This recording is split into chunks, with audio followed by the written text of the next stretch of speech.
라스트 빅딜 함께 하시죠. 오늘 시장 안에서 주목받았던 종목들 체크해 보고요. 종가 매수 여부 확인하겠습니다. 네, 오늘은 김태성 ISF 본부장, 이주호 SP인베스트 본부장과 함께하겠습니다. 어서 오십시오. 어서 오세요. 안녕하세요. 네. 자, 본격적으로 종목 이야기 나눠보도록 하겠습니다. TV 토론 이후에 해리스 부통령의 지지율이 치솟고 있다라는 뉴스들 많이들 확인하셨을 것 같습니다. 오늘 시장 안에서 신재생 쪽 강한 모습 보여주고 있는데요. SK 오션플랜트에 대한 두 분의 의견 들어보겠습니다. 두 분 모두 종가 매수 의견 주셨고요. 김태성 본부장님 의견 들어볼까요? 일단 뭐 지난주에 굉장히 또 좋은 모습을 보였었던 섹터 중에 하나가 바로 신재생이 아니었나라는 생각이 듭니다. 일단 신재생은 크게 이제 해리슨 트레이드 그리고 이제 금리 인하 시기에 굉장히 또 수혜를 받을 수 있다라는 인식이 굉장히 큰 이제 섹터다라고 좀 보시면 될 것 같은데 그 동안에는 그럼 왜 이쪽이 관심을 받지 못했느냐?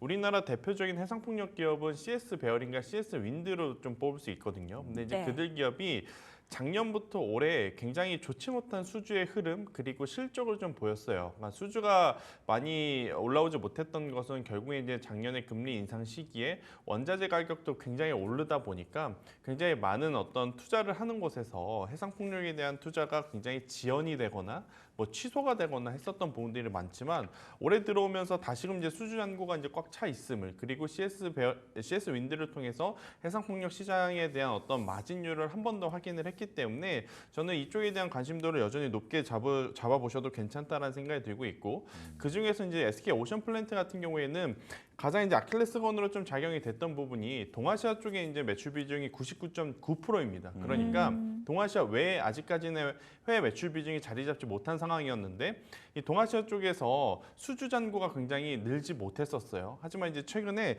대만 쪽에 이제 해상풍력 시장 수주가 다시 재개가 되면서 그에 따른 어떤 리스크가 굉장히 많이 줄어들었다라고 좀 보시면 될 것 같고요. 네. 앞서 이야기 드렸던 대로 그 금리 인하에 대한 수혜 섹터 그리고 이제 해리슨 트레이더라고 하는 어떤 테마적인 힘까지 붙을 가능성이 높기 때문에 저는 SK 오션플랜트를 오늘의 종가 기준으로 한번 여러분들이 꼭 관심 있게 보셨으면 좋겠다 생각이 들고 있고 예. 만약 현재 구간에서 거래량이 조금 아쉬운 것 같아요. 네. 거래량만 동반이 된다라고 하면 저는 1차적으로는 2만 원이라는 가격대를 한번 목표가로 잡아보시면 좋을 것 같고 지금 2만 원이라는 가격대에 이 매물이 좀 보이거든요. 근데 이 부분을 거래량을 동반해서 돌파하게 되면 그 다음 레벨 단인 22,500원까지도 한번 우리가 높게 잡아볼 수 있는 만큼 저는 흐름을 기대해봐도 괜찮다. 그리고 22,500원이 사실 현재 구간에서 많이 올라간 것처럼 좀 보일 수는 있습니다. 하지만 작년 SK 오션플랜트가 일반적으로 좀 보여줬던 주가를 생각을 하면 주가가 올라간다라기보다는 주가가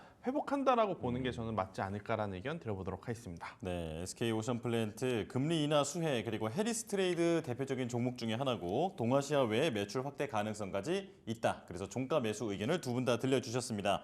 자, 이제 LIG 넥스원을 여쭤볼게요. 자, 이라크와 천궁2 수출 협상도 기대되는 상황인데 자, LIG 넥스원에 대한 의견 바로 확인하겠습니다. 자, 두 분 다 동그라미 들어주셨습니다. 이번엔 이주호 본부장님 의견 들어볼게요. 네, 아까 말씀하신 것처럼 이라크의 3조 5천억 원대 수주 가능성이 지금 계속 부각이 되고 있습니다. 그렇기 때문에 만약에 지금 LIG 넥스원 같은 경우가 그 소식에 힘입어서 상승하게 된다고 한다면 다시 정고점 부근인 24만 9천 원 부근까지도 올라갈 여력이 있다라고 생각을 하고 있고 지금 뭐 이라크에 대한 부분뿐만이 아니라 특히나 LIG 넥스원 같은 경우는 미국의 이제 고스트 로보틱스라는 곳의 기업의 지분을 60%가량 인수를 했습니다. 경영권을 확보를 했고요. 결국에는 지금 방산 기업이 미국의 로봇 회사와 뭔가 합쳐서 뭔가를 한다. 그리고 미국에다가 뭘 진출한다. 이러한 모멘텀이 저는 더 크게 있다라고 보고 있습니다. 물론 네. 지금 그냥 단순하게 방산만 가지고 좋다라는 것이 아니라 그러면 방산을 통해서 뭔가를 또 새로운 사업을 만들어 간다라는 측면에 있어서 굉장히 긍정적이라고 생각을 하고 있고요. 물론 이제 뭐 현대로템의 K2 그다음에 이제 하나에어로스페이스의 K9 자주포 이러한 그런 굵직한 제품군들이 많이 팔리는 타 경쟁사보다는 사실 로봇이라는 그런 사업과 같이 연결고리를 만들 수 있는 그런 사업을 만들어 간다는 점이 저는 좀 되게 긍정적이라고 보고 있고요. 물론 방산 3대장 그리고 요즘에 4대장이라고 불리는 한국항공우주와 더불어서 뭐 다 좋은 기업들이지만 네. 어쨌든 LIG 넥스원은 이런 미국에 있는 그 고스트 로보틱스에 대한 지분을 확보했다라는 점이 오히려 앞으로 더 나가기 위해서 뭔가 신규 사업에 대한 모멘텀은 더 점수를 먹여줄 수 있지 않겠냐. 저는 이렇게 생각을 해서 오늘 뭐 LIG 넥스원 가격적으로 괜찮고요. 지금 최근에 좀 빠지는 흐름 나오다가 좀 반등이 나왔습니다. 9월 9일 이후로 지금 뭐 좀 급박하게 반등이 나왔는데 이러한 흐름은 이제 되돌림이 나오면서 좀 계속적으로 상승 쪽으로 자리를 만들어 간다라고 생각을 하고 있고 여기서 거래량이 한 번만 더 나와준다고 한다면 정고점까지도 한번 노려볼 수 있지 않을까 이렇게 생각을 하면서 종가 매수 의견 드리겠습니다. 네.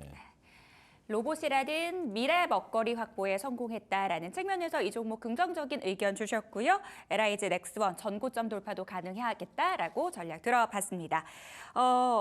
동해 가스전 관련주 대왕고래 쪽에서 한 종목 보도록 하겠습니다. 화성 밸브 이 종목 보도록 할 텐데요. 이 종목에 대한 두 분의 의견 들어볼게요. 여기서 엇갈리네요. 그러면은 이번에는 이조 본부장님 의견부터 들어볼래요. 네, 사실 뭐 이제 대왕고래 관련 주들은 많은 시청자분들과 이제 개인적으로 너무 잘 아셔가지고 네. 이거에 대해서 설명하기보다는 지금 가장 중요한 거는 이제 정부에서 지금 주도하는 프로젝트고 이제 해외 설명회를 바탕으로 해서 국내도 설명회가 진행될 예정이 있습니다. 그래서 어쨌든 시추하는 과정 속에서 뭔가 하나씩 만들어가는 모습들이 저는 어쨌든 정부에서 뭔가 진행을 한다라는 점은 굉장히 크게 점수를 줄 수 있다고 생각을 하고 있고요.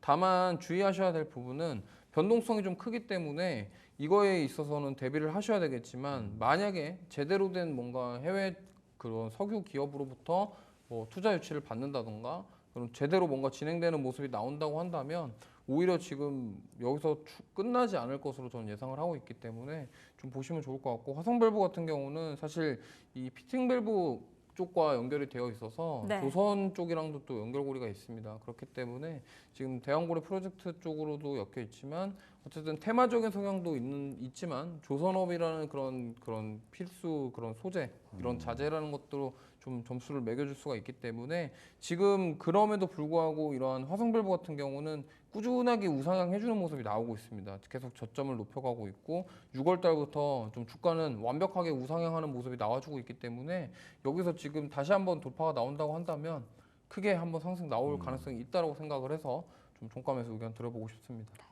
테마만 붙는 것이 아니다. 본업인 피팅 밸브 조선 쪽도 잘 하고 있다라는 측면에서 이 종목 종가 매수 의견 주셨는데요. 다만 변동성에 대한 대비는 필요하다라고 추가적인 조언 해주셨습니다. 김태성 본부장님은 왜 X 주셨을까요? 안 좋다라기보다는 네.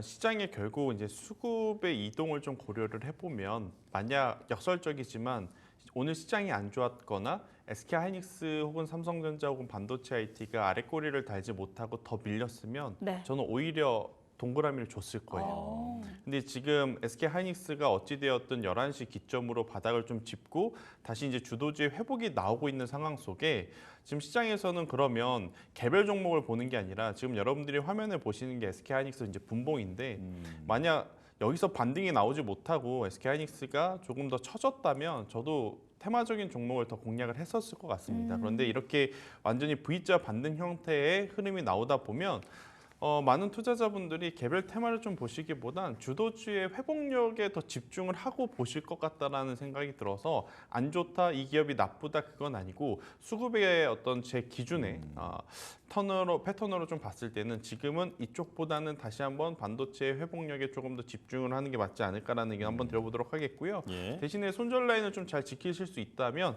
저도 단기 매매는 이쪽에서 하는 것도 괜찮지 않겠나라는 의견 들어보도록 하겠습니다. 네, 수급 측면에서 봤을 때는 주도주로 수급이 다시 빠져나갈 수 있는 그런 변동성에 대해서 유의해 보자 말씀을 해주셨습니다. 자, 화성 밸브 들어봤고요. HD 현대그룹 현대를 들어보도록 하겠습니다. 주요 계열사가 모두 흑자를 기록했다고 하는데 자, HD 현대 의견 들어볼게요. 자, 두 분 다 동그라미를 들어주셨습니다. 자, 김태성 본부장님 먼저 말씀 들어볼게요. 네, 일단 오늘 HD 현대 주가의 흐름이 굉장히 좋아요. 그러니까 네. 장중에도 흐름이 좋았고 여전히 이제 수급에 이제 강한 관심을 좀 받고 있는데 여러 가지 관계사 자회사들이 굉장히 좋은 성과를 내고 있습니다. HD 현대일렉트릭 여러분들 다 아시죠? HD 현대, 한국조선해양, 현대미포조선. 그러니까 조선도 전력기기도 HD 현대 건설기계를 비롯한 또 이 인프라 관련 종목으로도 굉장히 지금 다양한 방면에서 굉장히 좋은 성과를 내고 있는 그런 상황이기 때문에 저는 HD현대 길게 보실 분들에게는 굉장히 좋은 상황이다라고 좀 보시면 될 것 같고, 그리고 이제 여전히 수급밸류 프로그램에 대해서 이제 하반기에 몇 번 더 공지가 될 가능성이 높은데, 그 기준으로 보면 은행, 보험, 금융 이쪽도 저는 좋다라고 생각을 하지만 지주사들이 훨씬 더 올라갈 수 있는 여력이 저는 높다 생각이 들거든요. 그중에 뭐 많은 기업들이 있겠지만 지금 관계사들이 모두 좋은 호실적으로 좀 보이고 있는 HD 현대를 길게 보시는 것도 나쁘지 않다. 대신에 종가 베팅으로 당장 내일의 어떤 수익을 거두자라는 컨셉보다는 지금 가격도 천천히 모아가셨을 때 굉장히 괜찮은 가격대다라는 이야기를 좀 드리고 싶어서 예. 오늘 HD 현대도 좀 말씀드려 봤습니다. 네, 좀 길게 보자 말씀해 주셨습니다. 자, 이주호 본부장님도 비슷한 의견이신가요? 네, 저는 앞에서 좋은 말씀 많이 해주셔서 네. 밸류업 얘기만 조금 더 해볼게요. 네. 일단 지금 보시면 밸류업 지수가 공개가 될 예정이고 뭐 ETF 상장도 얘기가 있는데 어쨌든 지금 밸류업 지수가 만들어지기 위해서 참여 기업들이 굉장히 적습니다. 지금 기업 숫자가 너무 적기 때문에 과연 이게 지수로 만들었을 때 어떻게 될 것이냐에 대한 약간 의구심이 약간 드는 상황이거든요. 네. 그렇기 때문에 저는 지금 뭐 금융권들 위주로 좀 많이 올라왔지만 저는 비금융권 쪽도 좀 보셔야 된다고 생각을 해요. 물론 지주사도 그럴 수 있겠지만 대표적으로 HD 현대 그리고 오늘도 상승이 좀 강하게 나왔던 LG전자 이런 쪽은 대부분 다 비금융 쪽입니다. 그리고 얼마 전에 포스코 쪽도 얘기가 나왔었고요. 그렇기 때문에 국내 대기업들 중에서 비금융권에 있는 그런 사업을 하고 있는 기업들 중에 밸류업과 관련된 연결될 수 있는 쪽은 보시면 좋겠고 특히나 HD현대는 배당도 높은 편입니다. 그러니까 배당도 높고 좀 자회사들 그런 관계사들에 대한 실적도 굉장히 좋기 때문에 이 부분에 있어서 저는 밸류업과 연결시켜서 본다고 한다면 이 정책의 수혜를 받을 가능성이 높다라는 점 참고하시면서 대응해 보시면 좋을 것 같습니다. 그동안 밸류업 하면 금융주 중심으로 시장에서는 주목을 받았거든요. 비금융주 안에서도 기회 찾아보자라고 말씀 주셨습니다. HD 현대에 대해서 의견 들어봤고요. 오늘 바이오주 보시는 분들 상당히 많으실 것 같습니다. 그 안에서도 CDMO 쪽 한번 보도록 할게요. 금리 인하에 따른 수혜 그리고 여기에 더해지는 생물보안법에 대한 기대감, ST팜 이 종목에 대한 두 분의 의견 들어보겠습니다. 두 분 모두 매수 의견 주셨고요. 김태성 본부장님 의견 들어볼게요. 뭐 더 이상 설명드릴 게 있나 싶어요. 오늘 SK하이닉스와 삼성전자의 사실 이제 장 초반 흐름을 보면 코스피 지수가 3% 이상 하락해도 이상하지 않을 만큼 낙폭이 컸었거든요. 그럼에도 불구하고 코스피 지수를 잘 버텨줬던 부분은 삼성 바이오로직스가 있었기 때문이다라고 이제 해석이 될 수 있을 것 같고, 삼성 바이오로직스가 지금 이 위치에서 정말 계속적인 이제 좋은 모습을 보이면 바이넥스도 지금 따라가는 모습을 보이죠. 그리고 ST팜 또한 현재 구간에서 8월 달의 고점은 충분히 넘길 만한 흐름들이 좀 나오고 있다. 이렇게 좀 보시면 될 것 같고요. 저분자 화합물질 분야에서 지금 이 중국이 아니라 북미를 향해서 납품을 지금 하고 있다는 것 자체가 중국 기업들을 대신해서 ST팜이 정말 수혜를 받고 있음을 우리에게 이제 확인시켜준 뉴스가 있기 때문에 저는 ST팜 현재 구간에서 적극적인 공략도 괜찮고 단기적인 공략도 좋지만 네. 이왕 이렇게 물 들어온 거 조금 더 길게 보시는 것도 괜찮지 않나라는 의견 드려보도록 하겠습니다. 예. 바로 이어서 이주호 본부장님 의견 들어볼게요.